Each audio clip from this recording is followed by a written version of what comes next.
Howdy there, folks. This is Geist with another Destiny 2 video.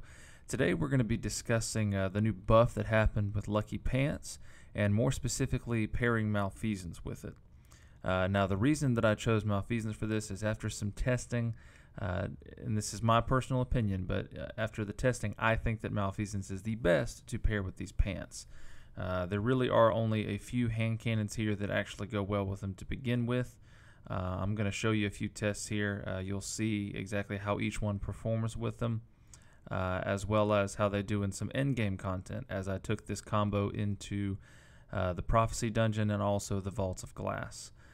First and foremost here, one thing I do want to say is that this does not work in PvP, which you'll see right here as an example. Without further ado, here is a montage of all the hand cannons working with the pants.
Okay, so now in the background you're going to see some gameplay of me and my buddy going through Prophecy as just a two-man. This is us at the boss checkpoint, just showing you how much damage we're doing with just Malfeasance.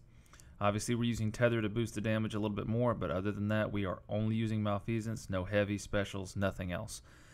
We cleared the entire Prophecy, just the two of us, using exclusively Malfeasance, and it was a breeze. Absolutely no problems whatsoever. And here you're going to see that we actually managed to take down half of the boss's health in just one phase here. So if you had a full stack of 3 doing this, it would be easy. You'd have absolutely no problems. And that's just to showcase the power of this. The other hand cannons that we were showing here, or excuse me, that I showed just a moment ago, all those examples, the best ones to me, or at least the ones that performed well the most consistently, were Malfeasance and Last Word. Ariana's is also strong, but it is a little bit more painful to use, and it is a special weapon. So I don't recommend using Ariana's with this. Any hand cannon is powerful with this, with one exception, and that is Sunshot and any other explosive type cannon. So explosive payload, time payload, those do not work well with this.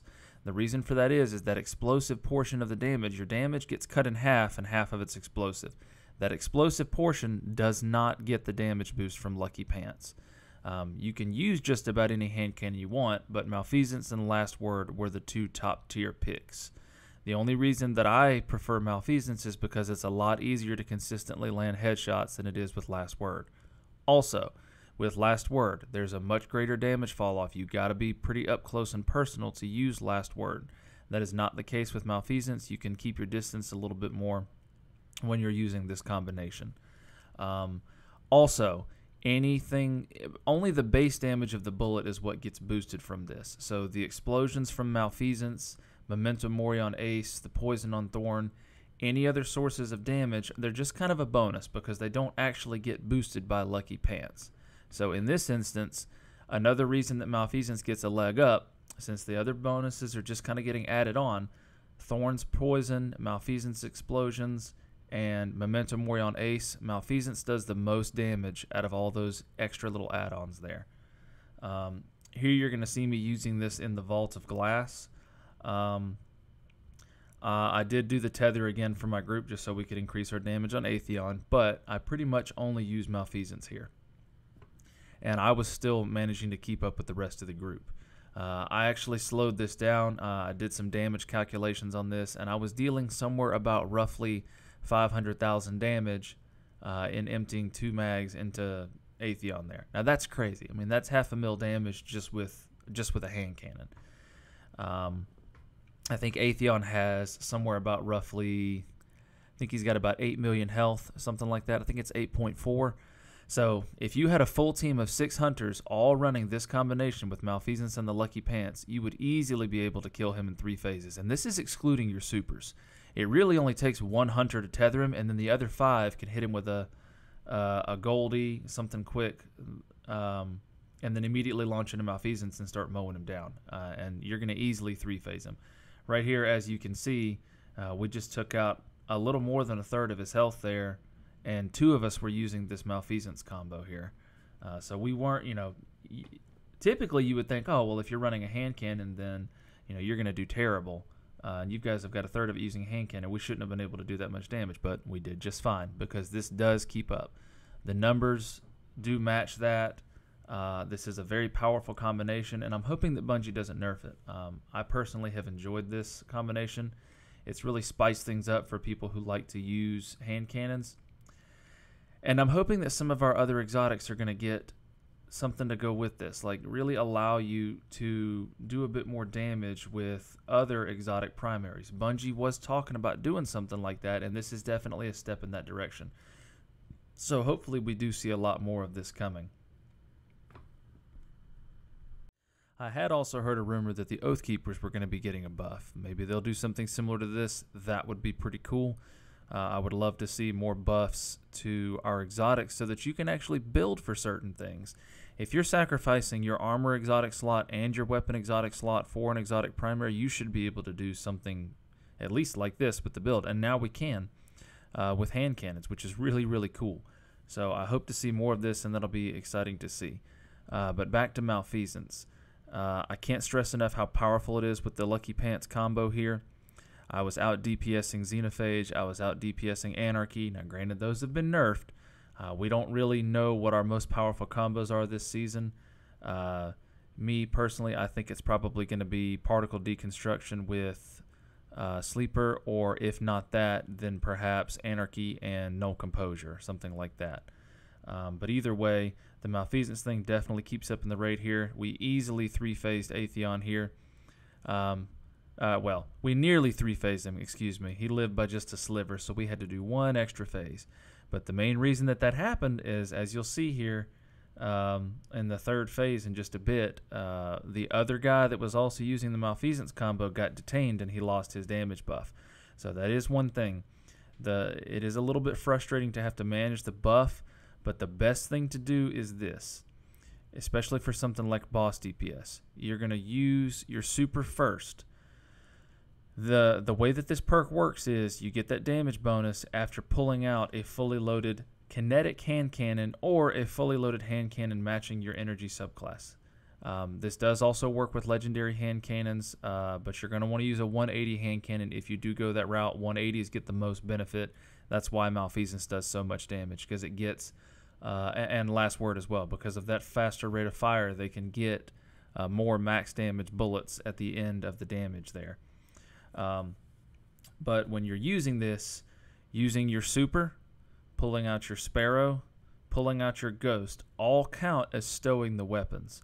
So you don't necessarily have to swap to another, you don't have to reload Malfeasance, swap to another weapon, and then swap back. The quickest thing that you can do is fully load Malfeasance, pull out your Ghost, and then hold down your aim button for aiming down sights, and it's going to pull the gun right back out, and the damage buff is right there. It's a heck of a lot quicker than trying to swap to another weapon, because you can't just double tap the swap and then do that quick little kind of stow but don't stow. You have to fully pull out another weapon and then fully pull Malfeasance back out, which isn't that slow because of the innate quick draw with Lucky Pants, but I found it still much quicker to just, like you've seen me do a couple times here, fire my super, which counts as stowing Malfeasance, and then just lay into Atheon, keep shooting him, shooting him, shooting him, shooting him.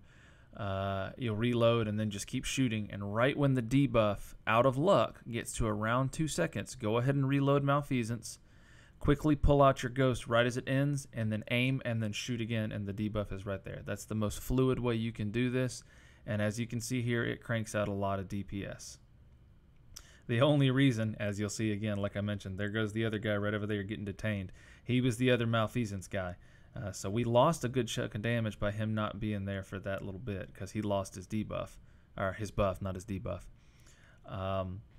The other people were just kind of using a little bit of this and that because we weren't really sure what to use this season, but Malfeasance clearly makes a difference. And with that, that concludes my review here of the Malfeasance and Lucky Pants combo. I hope you guys get a lot out of this. I hope you can master using this combo. It's a lot of fun. It does a lot of damage, and it's very viable for in-game content. Malfeasance is supposed to be getting either a catalyst or a buff of some sort coming up in the soon. We don't really know when. Bungie just said before Witch Queen. It's probably going to be within the coming months. And that may really crank this out over the top if it does anything to increase Malfeasance's damage whatsoever.